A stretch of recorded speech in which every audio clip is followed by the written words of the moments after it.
Hello, good morning friends. Myself Jatin Dave from Asapura School. Welcome all of you.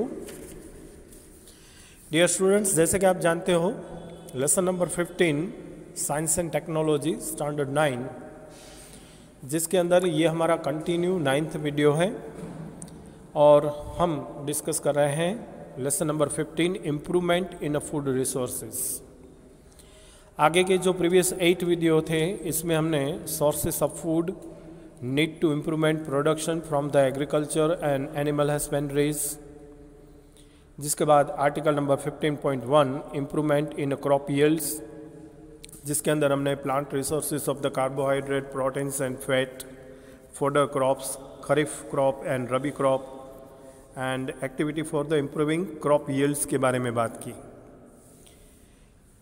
इसके बाद 15.1.1 में crop variety improvements की बात हुई, जिसमें hybridization and its types, generic modified crops and measurement of the improvement in the crop varieties की बात हुई। 15.1.2 जो कि क्रॉप प्रोडक्शन मैनेजमेंट की बात थी, जिसमें हमने level of the production practices की डिस्कस की। फर्स्ट आर्टिकल में हमने डिस्कस किया न्यूट्रिएंट्स मैनेजमेंट को, एसेंशियल न्यूट्रिएंट्स कौन से हैं, माइक्रो एंड मैक्रो न्यूट्रिएंट्स कौन से हैं, manure and its classification, fertilisation and precaution for their utilisation and organic farming की।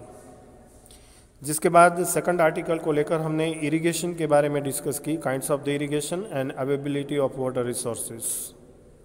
जिसके बाद 15.1.2 के थर्ड आर्टिकल में हमने क्रॉपिंग पैटर्न्स के बारे में आपसे डिस्कस की, particularly mixed cropping, intercropping and crop rotation. और इसके बाद अब हम कंटिन्यू करने जा रहे हैं टॉपिक 15.1.3 क्रॉप प्रोटेक्शन मैनेजमेंट के बारे में। So dear students, crop protection management की अगर जो बात करें तो field crops are infested by the many weeds, insect, pest and disease. Field के अंदर जो क्रॉप्स होता है वो बहुत सी बातों को लेकर इन्फेक्टेड होता है, इफेक्टिव होता है। अलग अलग टाइप की वीड्स हैं, इंसेक्ट हैं, पेस्ट हैं और डिजीजेज हैं। If the timely control measure are not taken there would be great damage to the crops. अगर जो वक्त चलते हुए इस पर कंट्रोल न किया जाए तो हमारा जो क्रॉप्स है इसमें ज़्यादा डैमेजेस, ज़्यादा नुकसानी इसकी वजह से आ सकती है। जैसे कि weeds are unwanted plant in the cultivated field. Weed है वो अनवांटेड प्लांट है। फॉर एग्जांपल जेंथियम मीन्स गोखरू एंड पार्थेनियम मीन्स गाजर, घास, साइपेरिनस रोटंडस मीन्स मोथा। ये काइंड्स ऑफ वीड्स हैं। Weeds compete for the food, space and light and take nutrients resulting in the reduction of the growth of the crop.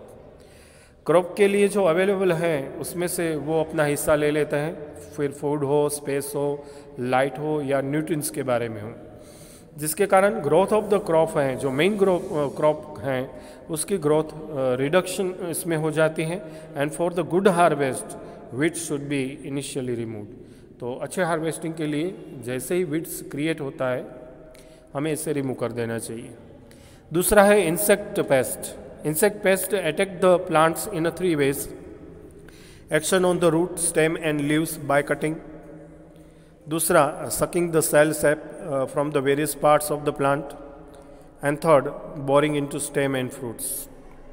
ये उसके फल और स्टेम जो हैं उसे खा जाता है, या फिर वो शेल शेप है various parts of the plant के, इसे शकिंग कर देता है, या फिर वो एक्शन में आता है रूट, स्टेम और लीव्स को लेकर, जिसे वो कटिंग कर देता है, जिसकी वजह से पेड़ के पत्ते हैं या फिर इसके मूल हैं या फिर इसकी ब्रांचेस हैं वो सड़ जाती हैं।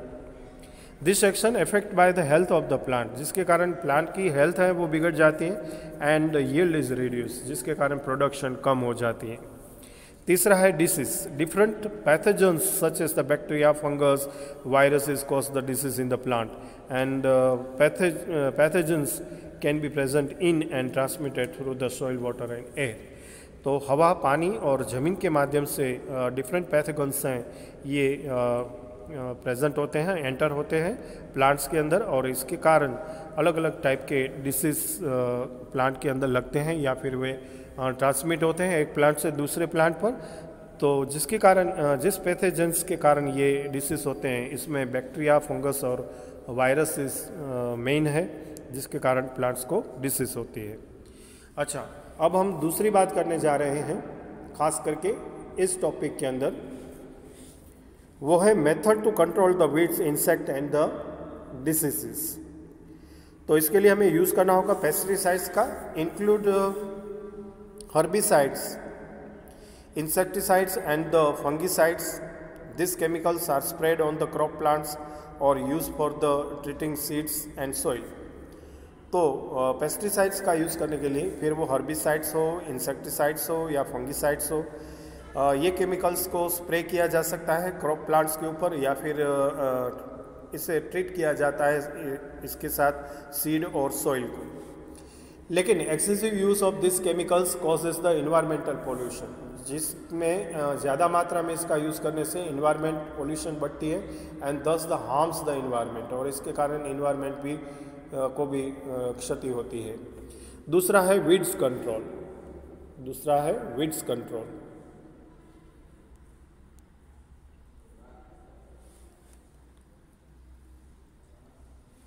Weeds are the removed by mechanical methods, preventive methods.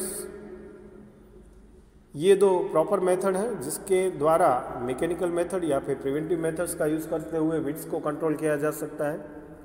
Proper seed bed preparation, timely showing of crops, intercropping and crop rotation, and the use of the resistance varieties and summer ploughing, जिसके हिसाब से preventive methods का use करते हुए हम weeds को control कर सकते हैं।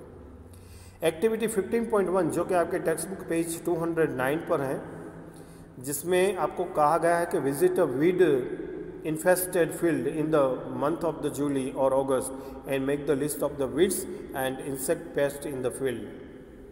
So some of the common weeds are as follow. Different grasses act as the unwanted weeds in the farm, and these are the crabgrass, carrot grass and partheniums. Quick grass, pigweed, buckhorn, plantain field, bindweed, जो wild morning glory भी कहा जाता है, lamps quarters, chickweed and डेंडेलियंस, ये सम of the common weeds हैं जो कि हमें फार्मिंग में देखने को मिलते हैं। इस तरह से कॉमन इंसेक्ट पेस्ट हैं जो फार्म में देखने को मिलती हैं, वो है lepidopterous, fruits borers are most common. Other important species include various leaf and the flower eating caterpillars and the beetles, bark borers, scales, leaf mites, fruits sucking bugs, fruit pincing moths and the fruit flies।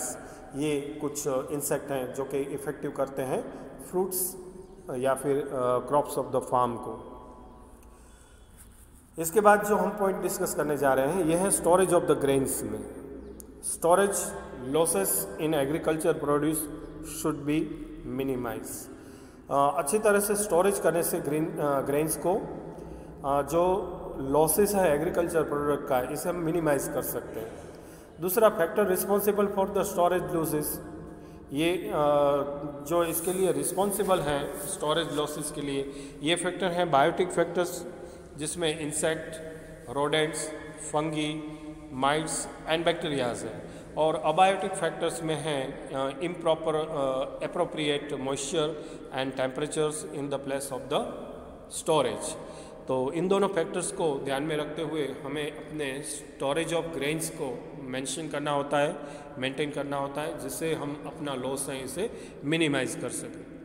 अच्छा, किस type का losses देखने को मिलते हैं? तो types of losses की बात करें तो degradation in the quality, storage of grains properly ना होने की वजह से डिग्रेडेशन इन द क्वालिटी, जो हमारा क्रॉप्स हैं, ग्रेन्स हैं, इसकी गुणवत्ता पर इसका असर होता है। लॉस इन वेट, इसका वजन कम हो जाता है। पुअर जर्मिनेबिलिटी, उसकी जर्मिनेशन कैपेसिटी है वो कम हो जाती है, बीज अंकुरण क्षमता कम हो जाती है। And discolourations of the product है, इसका कलर है वो डल हो जाता है।